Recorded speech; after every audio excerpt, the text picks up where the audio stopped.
Okay, in Mexico. Good morning. My name is William Fernando Fernandez. I'm professor at Universidad Surcolombiana. I do speak very well, actually, 3 languages. Spanish, which is my first language. Then I speak French and English. I'm learning. I speak a bit of German too. Well, multiculturalism is a very tricky topic. Why? Because if we need to talk about multiculturalism, we need to take into consideration 2 other terms. The one is plurilingualism and the second one is interculturalism. So the advantages of being a plurilingual person are too many. Well, we can say that it's good to be a multilingual person is good because you can share and understand the culture of others in their culture. So you don't need a translation to do so. So you can communicate at first hand with the diversity of languages and cultures involved in there. You can enjoy about their gastronomy, their events, their feasts and fairs, their traditions. So you can change and share a lot of different viewpoints. You understand that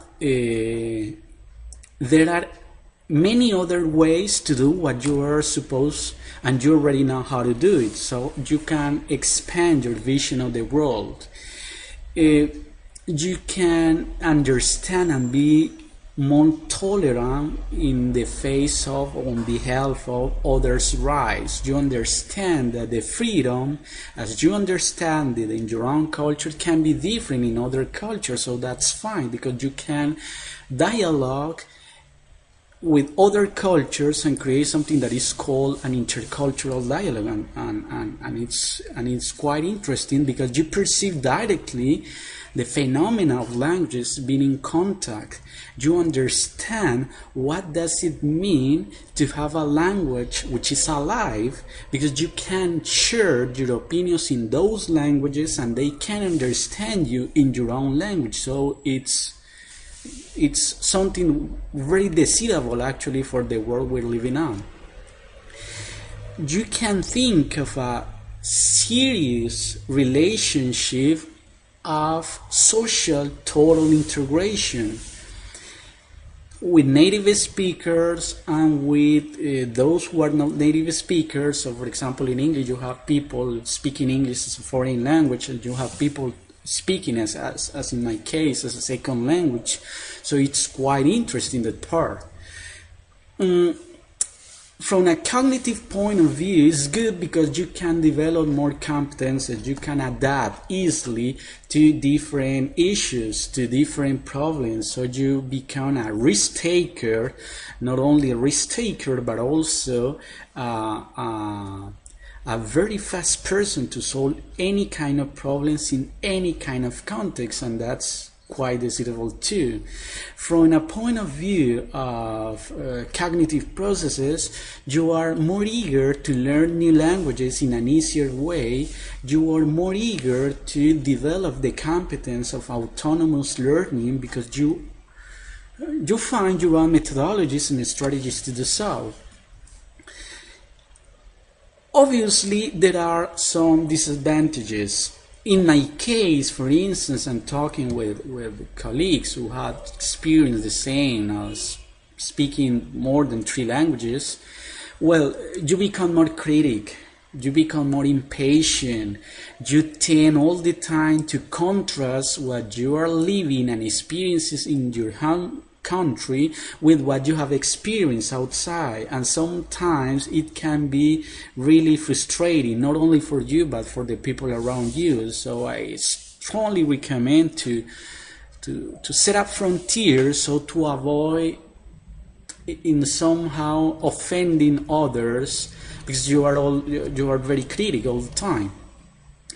From the cognitive point of view, well, I think it's not with adults but with teenagers and children, when they are learning more than 2 languages, they can get stuck, cognitive speaking, because there's going to be a cognitive overload, and they tend normally to consider that one of the languages they are speaking or learning is not as important as the other 2 ones or the 3 ones, and they can really get blocked, and they will have a lot of troubles in the school system. So those are more or less the disadvantages.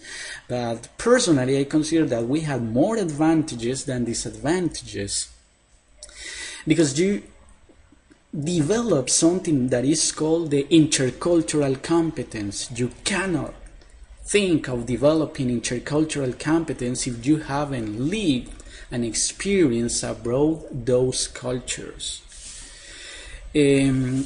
Where else? You become more tolerant. I mean, you accept the people as they are. You never criticize them. It's more like you're criticizing all the time the government, the way the things work as a state of affairs, but not really people, because if you experience there are different varieties of people in other cultures, so you have that clear, so you stop criticizing others and you accept them as they are, and that's quite interesting. And you become more cooperative to work. Team building competences are just magnificent, because you are able not only to work with the people in your own culture, but with the people in other cultures, no matter the language, no matter the distances. So I think that's it. I don't know, there's something else I can add.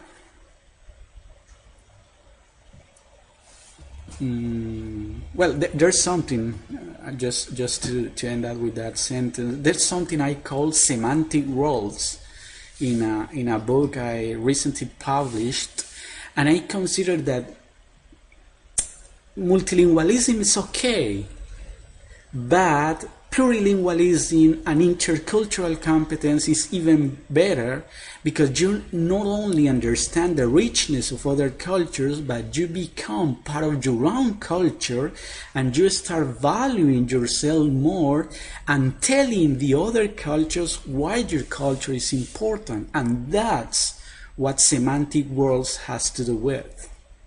Well, thank you very much and enjoy your lives. Bye bye.